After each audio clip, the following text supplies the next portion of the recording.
নমস্কাৰ বন্ধুসকল, মই দীপক শৰ্মাই স্বাগতম জনাইছোঁ দীপক মোটিভেটৰ এই চেনেলটোলৈ। আশা কৰোঁ আপোনালোক কুশলে আছে। বহুতেই মোক অভিযোগ দিয়ে, দাদা আপুনি ভিডিঅ' দিলে আমি কিয় নাপাওঁ, হয়তো আপুনি বেল আইকনটো প্ৰেছ কৰা নাই। এবাৰ চাই লওক, যদি প্ৰেছ কৰা নাই প্ৰেছ কৰি দিয়ক, যাতে মই ভিডিঅ'টো দিয়াৰ লগে লগে আপুনি আপডেটটো লাভ কৰে। আজি কাহিনীটো কোৱাৰ পূৰ্বে মই সংলাপ এটা ক'ব বিচাৰিছোঁ ওম শান্তি ওম ছবিখনৰ পৰা। অসমীয়া ভাঙনি যদি আমি কৰোঁ তেনেহ'লে ঠিক এনেকুৱা হ'ব প্ৰায়, জীৱনত চিনেমাৰ নিচিনা সকলো শেষত ঠিক হৈ যায়, আৰু যদি শেষ হৈ নাযায় তেনেহ'লে সেয়া শেষ নহয়। অৰ্থাৎ এণ্ডিং যদি হেপ্পী নহয় তেনেহ'লে এয়া এণ্ডিং নহয়, পিকচাৰ অভি বাকী হে। চিনেমাৰ কাহিনী এতিয়াও বাকী আছে। শেষ মানেতো শেষ নহয়, শেষ মানে এক আৰম্ভণি, এক নতুন কাহিনী। বন্ধুসকল, মই এই দুইটা কথা কিয় ক'লোঁ?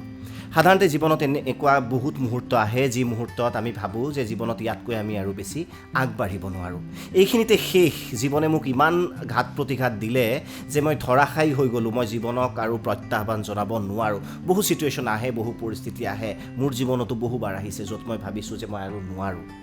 তাৰ বাবে যদি আপোনাৰ জীৱনতো এনেকুৱা হৈছে, বাট যদি আপুনি দেখা নাই, আপোনাৰ বাবে এই কাহিনীটো আগবঢ়াইছোঁ যে শেষ মানে শেষ নহয়, শেষ মানে নতুন কাহিনীৰ আৰম্ভণি। এগৰাকী যুৱতী, 24 বছৰ বয়স, নেশ্যনেল ভলীবল চেম্পিয়ন। জীৱনে দিয়া প্ৰায়খিনিয়ে আছে, জীৱনৰ পৰা বিচৰা প্ৰায়খিনিয়েই পাইছে। আৰু সেই বয়সত এদিন অমানিশা নামি আহিল সেই যুৱতীগৰাকীৰ জীৱনলৈ। এটি নিশা ট্ৰেইনত যেতিয়া যাত্ৰা কৰি আছিল, সোণৰ চেইন এডাল পিন্ধি আছিল যুৱতীগৰাকী। দুৰ্বৃত্তই সেই সোণৰ চেইনডাল দেখি কাঢ়ি নিব বিচাৰিলে। স্বাভাৱিকতে বাধা দিলে যুৱতীগৰাকীয়ে।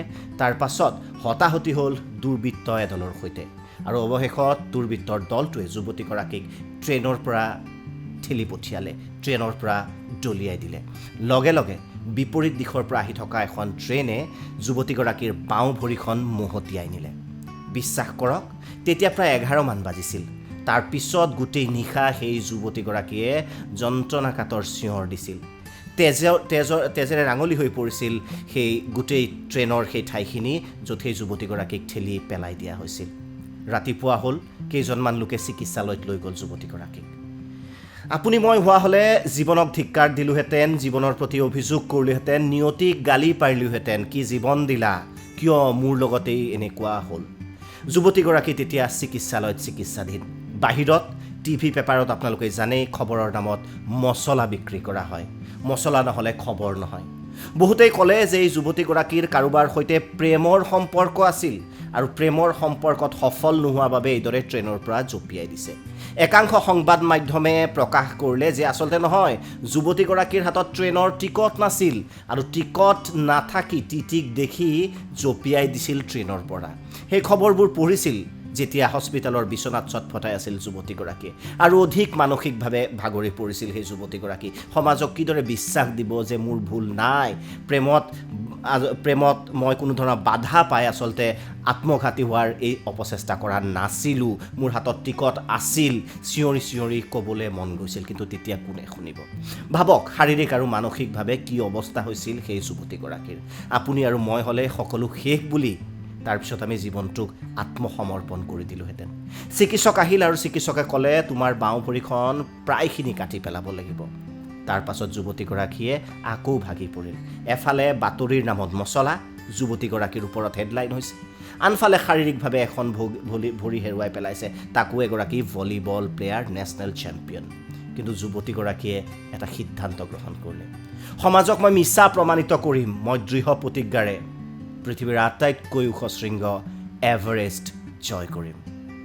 হয় বন্ধুসকল, সেই যুৱতীগৰাকীয়ে সেই প্ৰতিজ্ঞা গ্ৰহণ কৰিছিল, আৰু চিকিৎসকক যেতিয়া প্ৰথমতে তেওঁ কৈছিল এই কথাটো, চিকিৎসকে হাঁহিছিল, ভাবিছিল মানসিক বিকাৰগ্ৰস্ত হৈছে, কাৰণ সুস্থ সবলৰ এজন ব্যক্তিয়েও সাধাৰণতে এভাৰেষ্ট শৃংগ জয় কৰা সিমান সহজ নহয়। চিকিৎসকেও যেতিয়া হাঁহিছিল যুৱতীগৰাকীক, তথাপিও তেওঁ থমকি ৰোৱা নাছিল। মাত্ৰ কেইমাহমানৰ ভিতৰতে কৃত্ৰিম ভৰি এখন তেওঁৰ সংস্থাপিত কৰা হৈছিল, আৰু তাৰ পিছতেই অনুশীলন আৰম্ভ হৈছিল, ট্ৰেইনিং আৰম্ভ হৈছিল।